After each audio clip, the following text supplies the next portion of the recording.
આપણે લોકોનો વિશ્વાસ મેળવવો હોય તો એમાં ઘણી બધી પાયાની જરૂરિયાતો હોય છે, પણ એમાં નાણાકીય બાબતમાં સરકારી ખર્ચના જે હિસાબ હોય છે એની પ્રક્રિયા પારદર્શક હોવી જોઈએ. એટલે કે સરકારને ₹1ની પણ આવક ક્યાંથી થાય છે અને એ દરેક રૂપિયાનો ખર્ચ ક્યાં થાય છે એ લોકોને સમજાવવું જોઈએ, લોકોને દેખાડવું જોઈએ કે પૈસા સરકાર પાસે અહીંયાથી આવે છે અને આ રીતે ખર્ચાય છે. આ પ્રક્રિયા જેટલી વધારે પારદર્શક હશે એટલું લોકોને સરકારની કામગીરીમાં વિશ્વાસ બેસશે. લોકશાહી માટે આ એક બહુ પાયાની જરૂરિયાત છે. એવી જ બીજી મહત્ત્વની વાત એ છે કે લોકશાહી તંત્રમાં જો લોકોની શ્રદ્ધા ટકાવી રાખવી હોય, કારણ કે આપણે જાણીએ છીએ કે દુનિયાના ઘણા દેશોમાં લોકશાહીની સ્થાપના તો થઈ છે ભૂતકાળમાં, હજી આજે પણ ઘણા દેશો લોકશાહી અપનાવવા માંગે છે, પણ અનુભવ એવો રહ્યો છે કે લોકશાહીની સ્થાપના થયા પછી એ લાંબો સમય ટકતી નથી. એ ન ટકવા માટેના કારણો ઘણા બધા છે, રાજકીય, સામાજિક, આર્થિક, સાંસ્કૃતિક વગેરે.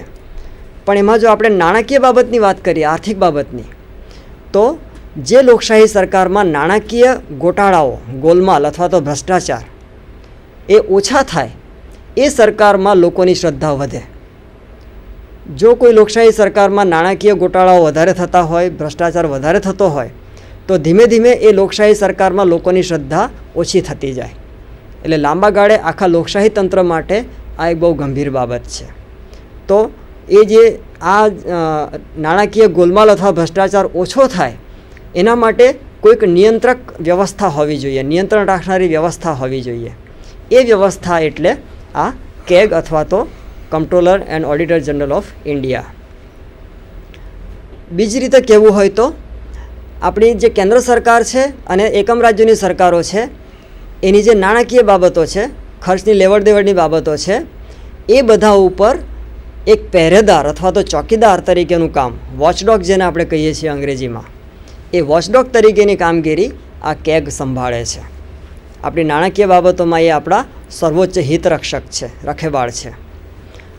તો હવે આપણે એ જોઈએ કે કેગ તરીકે એની જે નિમણૂક છે, એની લાયકાત છે અને એની મુદત છે, એની શું માહિતીઓ છે. તો આપણું બંધારણ છે, બંધારણની કલમ 148, એ કલમ મુજબ આપણા કેન્દ્ર સરકારનું જે મંત્રીમંડળ છે એની ભલામણ પ્રમાણે ભારતના રાષ્ટ્રપતિ આ કેગના જે અધિકારી છે, મુખ્ય અધિકારી આપણે જોયું અત્યારે વિનોદ રાય, એ આપણા કેગ છે. તો એમની નિમણૂક મંત્રીમંડળની સલાહને આધારે ભારતના રાષ્ટ્રપતિ દ્વારા કરવામાં આવે છે. લાયકાતની રીતે જોઈએ તો કેગનો જે હોદ્દો છે એ ભારતની સર્વોચ્ચ અદાલતના ન્યાયાધીશને સમકક્ષ ગણાય છે. દિલ્હીમાં આપણી જે સુપ્રીમ કોર્ટ આવેલી છે એના જે ન્યાયાધીશો છે એમના હોદ્દાને સમકક્ષ આ હોદ્દો છે. એટલે એનો બીજો અર્થ આપણે એ પણ કરી શકીએ કે સુપ્રીમ કોર્ટના ન્યાયાધીશ બનવા માટેની જે લાયકાતો છે એટલી લાયકાતો તો આ વ્યક્તિમાં હોવી જ જોઈએ, તો જ એ વ્યક્તિ કેગનો હોદ્દો ધારણ કરી શકે. પણ આ ઉપરાંત, કારણ કે સુપ્રીમ કોર્ટના ન્યાયાધીશ બનવા માટેની મુખ્ય લાયકાતો એ તો કાયદાકીય છે, કાયદા વિષયક જ્ઞાન, એનો અનુભવ, એ બધી બાબતો જરૂરી છે. એ બાબતો તો આને માટે જરૂરી છે જ, પણ આનું મુખ્ય કાર્ય તો આર્થિક બાબતોમાં છે, નાણાકીય બાબતોમાં. એટલે નાણાકીય બાબતોમાં પણ સરકારની જે આખી હિસાબી વ્યવસ્થા છે એ વ્યવસ્થા વિશેનું એને જ્ઞાન હોવું જોઈએ, અનુભવ હોવો જોઈએ, અને ઇન જનરલ અર્થશાસ્ત્ર વિશેનું ઊંડું જ્ઞાન અને વિશેષ અનુભવ એ પણ એના માટે આવશ્યક છે. આવી જે વ્યક્તિ હોય તેને રાષ્ટ્રપતિ કેગ તરીકે નિમણૂક આપે છે. કેગ જે અધિકારી છે એમની મુદત 6 વર્ષની હોય છે. એની પહેલાં એ ઈચ્છે તો સ્વેચ્છાએ રાજીનામું આપી શકે છે, અથવા તો કદાચ એ હોદ્દા ઉપર ચાલુ હોય અને આકસ્મિક રીતે ગંભીર રીતે બીમાર પડે અથવા તો એમનું અવસાન થાય તો પણ એ પદ ખાલી પડી શકે. પણ એ સિવાય એક વખત નિમણૂક થયા પછી એમને એમના હોદ્દા ઉપરથી હટાવી શકાતા નથી સામાન્ય સંજોગોમાં. એ એમની 6 વર્ષની મુદત પૂરી કરે છે. પરંતુ આ હોદ્દા ઉપર આવ્યા પછી પણ એ વ્યક્તિ પોતાની સત્તાનો દુરુપયોગ ન કરે એટલા માટે કેટલીક જોગવાઈઓ તો આપણે રાખવી જ પડે. એટલે એ જો કોઈ ગંભીર ગુનો કરે, બંધારણની કોઈ જોગવાઈનો ભંગ કરે કે દેશદ્રોહનો ગંભીર ગુનો કરે, તો એવા વિશેષ સંજોગોમાં એમને હોદ્દા ઉપરથી દૂર કરવા માટે બંધારણમાં એવી જોગવાઈ છે કે સંસદ દ્વારા એ અધિકારી સામે મહાભિયોગની કાર્યવાહી કરવી પડે.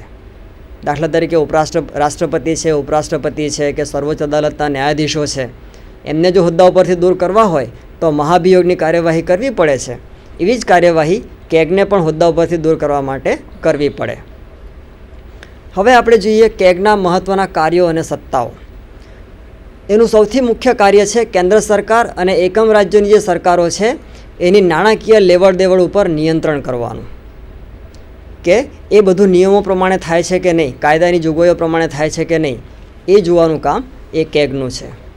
આ ઉપરાંત કેન્દ્ર સરકાર અને એકમ રાજ્યની સરકારો એના જે ખર્ચની લેવડ દેવડના હિસાબો છે એ એના નિયમ પ્રમાણેના નમૂનામાં, એના નિયત નમૂના પ્રમાણે રાખવામાં આવે છે કે કેમ, અથવા તો સમયે સમયે રાષ્ટ્રપતિ જે કંઈ ભલામણો કરે એ પ્રમાણે એ હિસાબો રાખવામાં આવે છે કે કેમ, એ જોવાનું કામ પણ કેગનું છે. ત્રીજું મહત્ત્વનું કામ છે કેન્દ્ર સરકાર અને રાજ્ય સરકાર એના ખર્ચના લેવડ દેવડના જે કંઈ હિસાબો છે એ બધા હિસાબોનું એ ઓડિટ કરે છે, એટલે કે તપાસ કરીને એનો અહેવાલ તૈયાર કરે છે, ઓડિટ રિપોર્ટ. અને એ ઓડિટ રિપોર્ટ એ રાષ્ટ્રપતિને સુપ્રત કરે છે.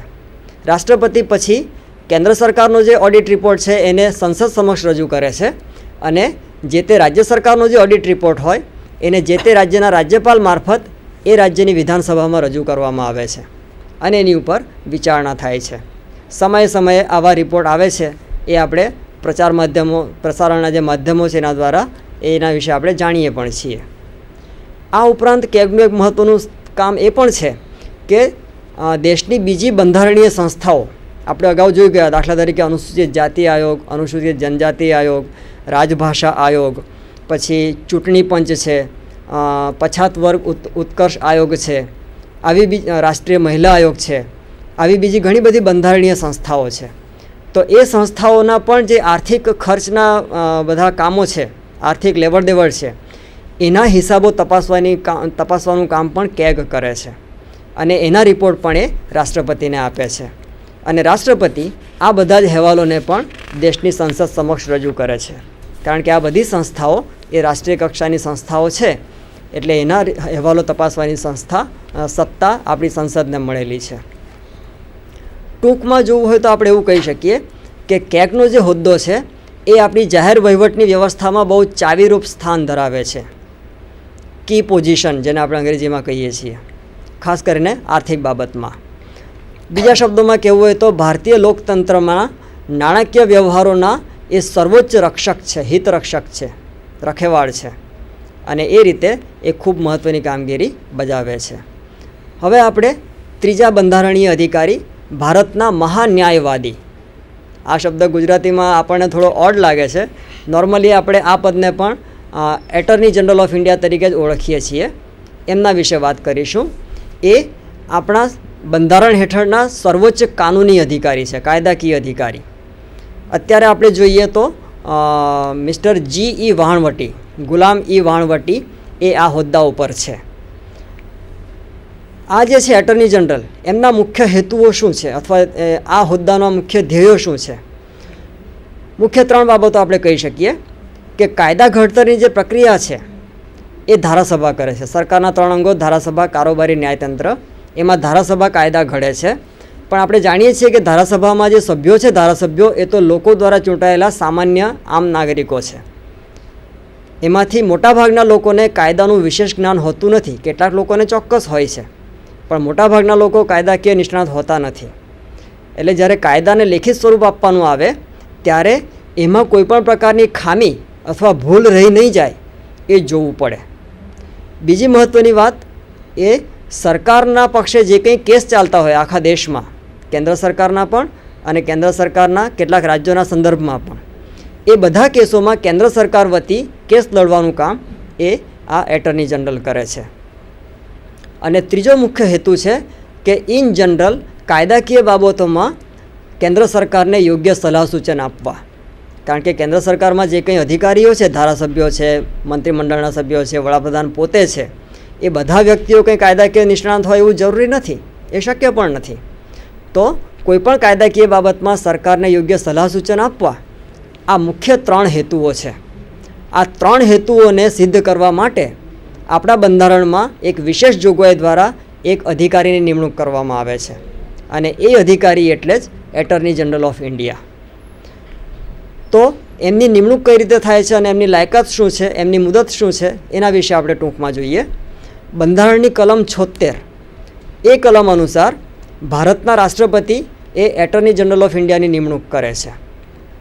અત્યારે આપણે જોયું એમ જી વાણવટી એ આપણા એટર્ની જનરલ છે. લાયકાતની વાત કરીએ તો ભારતની સર્વોચ્ચ અદાલત સુપ્રીમ કોર્ટ એના ન્યાયાધીશ બનવા માટે જે કોઈ લાયકાતો નક્કી કરવામાં આવેલી છે એ બધી જ લાયકાતો આ વ્યક્તિમાં હોવી જોઈએ, તો જ એ વ્યક્તિને એટર્ની જનરલ તરીકે નિમણૂક આપી શકાય. બંધારણની કલમ 76ની જે આપણે વાત કરી એ જ કલમ એવું પણ કહે છે કે રાષ્ટ્રપતિની ઈચ્છા હશે ત્યાં સુધી એટર્ની જનરલ પોતાના પદ ઉપર રહી શકશે. એટલે આનો અર્થ એ છે કે બંધારણમાં એટર્ની જનરલની કોઈ મુદત નક્કી કરવામાં આવી નથી. અગાઉ આપણે જોઈ ગયા કે નાણાં પંચની મુદત 5 વર્ષની છે, કેગની મુદત 6 વર્ષની છે, પણ એવી કોઈ ચોક્કસ મુદત એટર્ની જનરલ માટે નક્કી કરવામાં આવી નથી. એટલે રાષ્ટ્રપતિ ઈચ્છે ત્યાં સુધી એ પોતાના પદ ઉપર રહી શકે છે.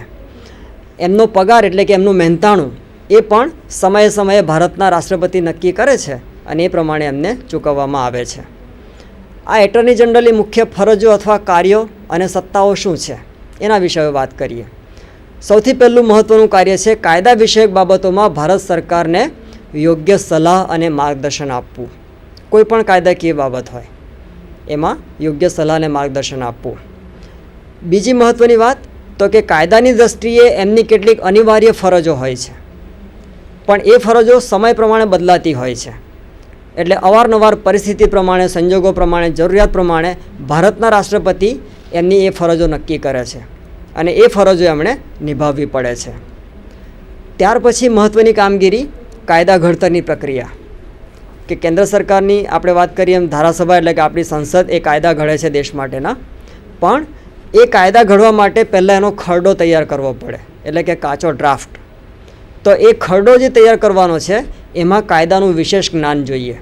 એક એક શબ્દ, એક એક એમાં અલ્પવિરામ, પૂર્ણવિરામના પણ અલગ ચોક્કસ અર્થો હોય છે. તો ચોકસાઈપૂર્વક એ ખરડો તૈયાર કરવાનું કામ એ એટર્ની જનરલ કરે છે. એ જ રીતે ઘણી વખત જૂના કાયદામાં ફેરફાર કરવાની પણ જરૂરિયાત ઊભી થાય છે. તો ફેરફાર સાથેનો નવો કાયદો કેવો હશે એનો ડ્રાફ્ટ પણ એટર્ની જનરલ પહેલાં તૈયાર કરે છે અને પછી એ ખરડો સંસદમાં રજૂ કરવામાં આવે છે. આ કાયદા ઘડતરની જે પ્રક્રિયા છે એમાં કોઈપણ પ્રકારની ભૂલ ન રહેવી જોઈએ, કોઈપણ પ્રકારની છટકબારી ન રહેવી જોઈએ અથવા તો અસ્પષ્ટતાઓ ન રહેવી જોઈએ. આવું જો બધું કાયદામાં રહી જાય તો જ્યારે એનો વ્યવહારમાં અમલ કરવાનો આવે ત્યારે ઘણી મુશ્કેલીઓ ઊભી થાય.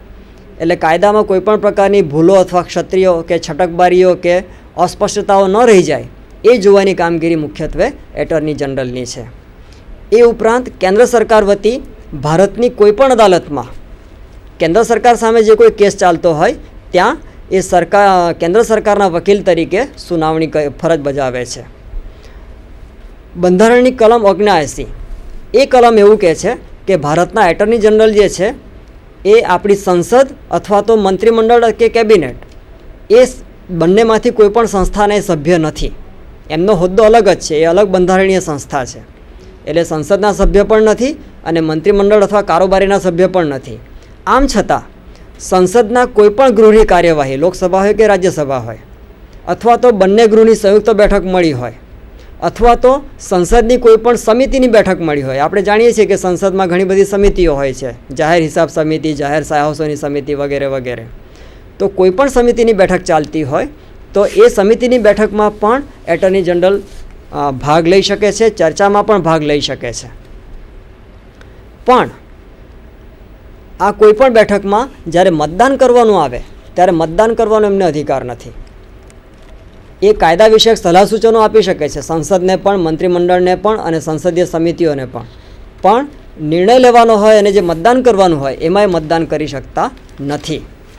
આ ઉપરાંત પોતાની જે કાયદાકીય ફરજો છે એને પૂરી કરવા માટે સમગ્ર ભારતની કોઈ પણ કોર્ટ, ન્યાયાલય એમાં જરૂર પડે ત્યારે એ સુનાવણી કરવાનો પણ અધિકાર ધરાવે છે. એ એમની એક મહત્ત્વની સત્તા છે. ટૂંકમાં આપણે જો આનો સાર રજૂ કરવો હોય એટર્ની જનરલનો તો રાષ્ટ્રપતિ તરફથી વખતો વખત સોંપવામાં આવેલી કોઈપણ કાયદા વિષયક બાબત એમાં એ કેન્દ્ર સરકારને સલાહ સૂચન આપે છે, માર્ગદર્શન આપે છે.